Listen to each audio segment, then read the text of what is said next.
धनी राम धुर्वे पर सटोला के रहने वाले गणपत बजाना काय को बंद किया?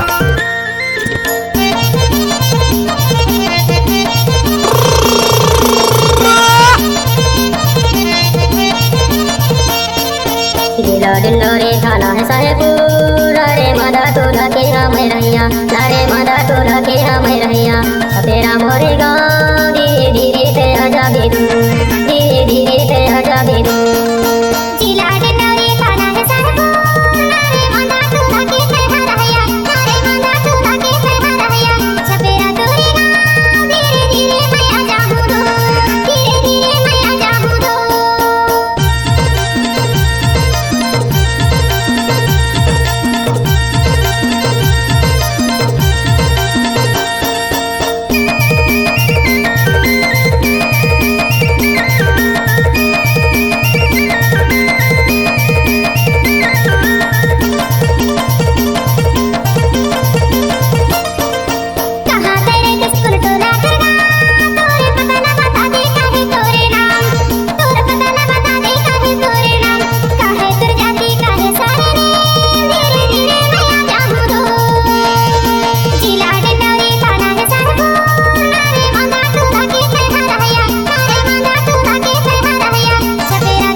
हमारे तोला मन तोला गा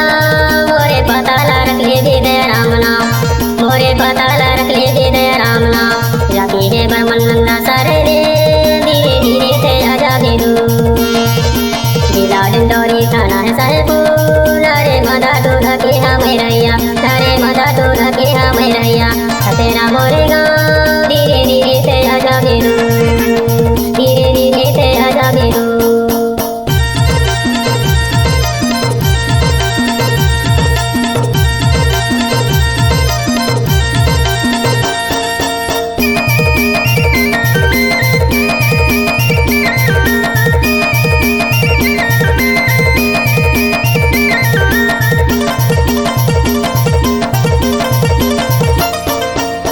से पूरा चौकी है ब्रह्मपुर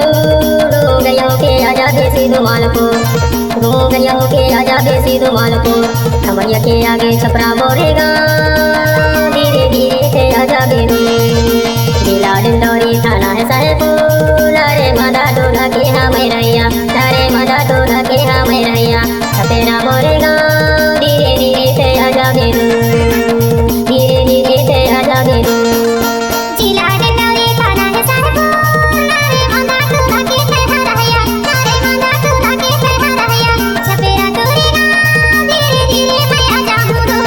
धीरे धीरे से आजा बेदू।